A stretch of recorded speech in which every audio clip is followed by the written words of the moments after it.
अद्भुत बातें आप अनुभव करने लगते हैं, अद्भुत चीजें आप अनुभव करने लगते हैं। और केवल आप नहीं, लेकिन आपके साथ आपके सारे अड़ोस पड़ोस के लोग अनुभव करने पाते हैं कि सच में इनका परमेश्वर जीवित है, इनका परमेश्वर सच्चा है, इनका परमेश्वर कार्य करता है, इनका परमेश्वर प्रार्थना सुनता है। मैं आपसे कहना चाहता हूं कि होने दो कि ये कुछ हफ्ते, ये कुछ महीने, ये नया साल शुरू होने से पहले अपने आप को आप प्रार्थना के जीवन में ढाल लो, अपने आप को आप भजन के जीवन में ढाल लो कि मैं हर दिन, मेरा समय बहुत अच्छा समय मैं प्रार्थना में बिताऊंगा।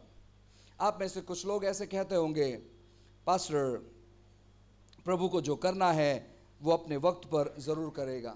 ये प्रभु का वक्त है और परमेश्वर इस वक्त में करना चाहता है, और वो इसीलिए ऐसी बातों को हमारे हृदय में लेकर आ रहा है कि हम उसके साथ समय बिताएं, हम उसके साथ वक्त बिताएं। और देखो, वो सब कुछ करेगा, आपको कुछ करने की जरूरत नहीं है।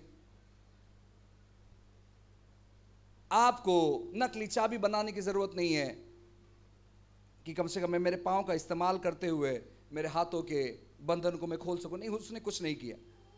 वो जैसे भी हालत में था, उसका सर शायद उसके घुटनों के बीच में होगा, या उसके पैर जो है उसके सर के ऊपर होंगे, या जो भी हालात में, जो भी कंडीशन में वो था। कुछ लोग कहते हैं कि वो इतने बेकार कंडीशन में था कि बहुत गंदी नाली उस जेल में से बहती थी और कमर के इतना पानी था। उन्होंने बहुत बहुत बहुत बेकार तौर पर उन्होंने अनुभव किया था। कुछ लोग कहते हैं वो जो पानी था उनके गले के यहां पर था, क्योंकि उनको पूरी तौर पर झुकाया गया था नीचे।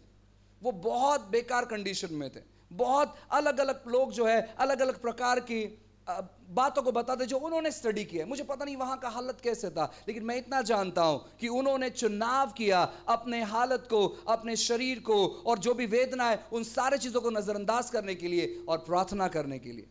पौलुस एक बहुत अद्भुत व्यक्ति था। पौलुस सामान्य व्यक्ति नहीं था। वो मेरे जैसे 6 स्टैंडर्ड पढ़ा हुआ लड़का नहीं था।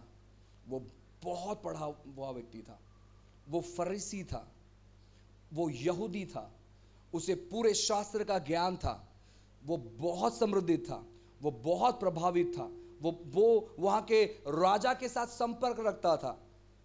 और लेकिन वो जान गया कि सच्चा परमेश्वर कौन है। वो जान गया कि परमेश्वर किस प्रकार उससे प्यार करते हैं। वो बहुत बड़ा हथियारा था। पौलुस कहता है कि मैं सबसे बड़ा पापी हूं, सबसे बड़ा। वो अपने औहदे को, अपने पोजीशन को, हर एक चीजों को वो कहता है कि ये सब चीज मेरे सामने कूड़े कचरे के समान है, मैं इन चीजों के बारे में बिल्कुल भी नहीं सोचता। वो व्यक्ति बहुत अद्भुत था। वो सामान्य व्यक्ति नहीं था, वो बहुत अद्भुत व्यक्ति था। कुछ लोग काफी बार परमेश्वर से इसलिए दूर जाते हैं क्योंकि उनको लगता है जैसे कि उनका कंडीशन है, उनकी हालत है। पौलुस एक सामान्य, कोई तो रास्ते पर है ना, जैसे चना बेचते लोग, वैसे शायद वो व्यक्ति था। नहीं नहीं नहीं नहीं, वो बहुत एजुकेटेड व्यक्ति था। वो डॉक्टरेट या डबल डॉक्टरेट, या आप कह सकते हो वो 4 बार 6 बार 10 बार उसने डॉक्टरेट किया था। वो इतना ज्ञानवान व्यक्ति था।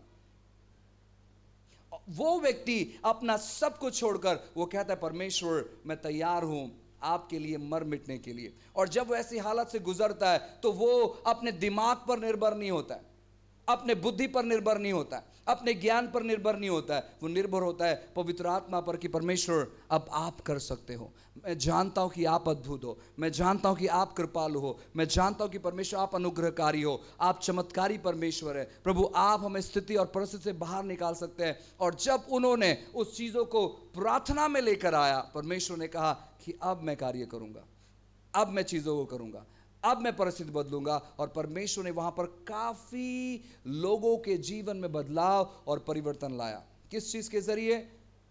पौलुस जेल जाने के जरिए उसने काफी सारा बदलाव और काफी सारा माहौल लेकर आया। आज आप जो भी स्थिति में, परमेश्वर को उस स्थिति का इस्तेमाल करने दो।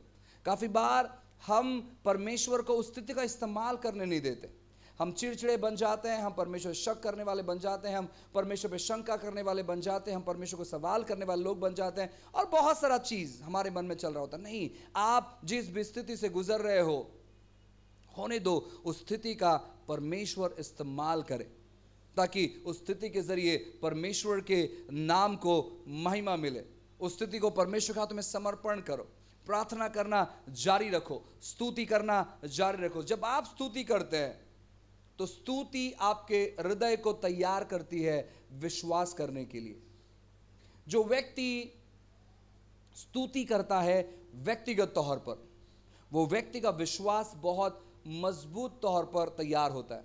बाइबल में लिखा है कि पवित्र आत्मा के 9 वरदान हैं और 9 वरदानों में से एक वरदान है विश्वास का। अब बहुत कम लोग विश्वास के वरदान में कार्य करते हैं। यहां पर जो चीज हुआ था, जो बंदीगृह के जो दरवाजे खुल गए थे, जो ताला खुल गया था, जो बेड़ियां खुल गई थी, वो था विश्वास का वरदान। वहां पर चंगाई का वरदान कार्य नहीं कर रहा था, वहां पर विश्वास का वरदान कार्य कर रहा था। विश्वास का वरदान एक ऐसा वरदान है जो अनहोनी बातों को लेकर आता है।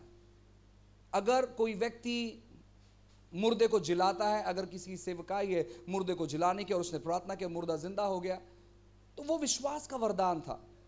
और ये रिलीज कैसे होता है मालूम है क्या? ये होता है स्तुति करने के जरिए, क्योंकि स्तुति आपके हृदय को तैयार करती है परमेश्वर से चीजों को लाने के लिए, अनुभव करने के लिए। जब आप अपना समय, मैं आपको लिख कर दे सकता हूं, अगर आप अपना समय बिताओगे बहुत ज्यादा परमेश्वर के सामने स्तुति करते हुए, आपका हृदय धीरे धीरे कर कर विश्वास के वरदान को आपके जीवन में लेकर आएगा, और जो अनहोनी बात है उसको आप अनुभव करने लगोगे, वो आप देखना चालू करोगे। क्योंकि स्तुति आपको मदद करता है, आपके दिल को तैयार करता है विश्वास करने के लिए।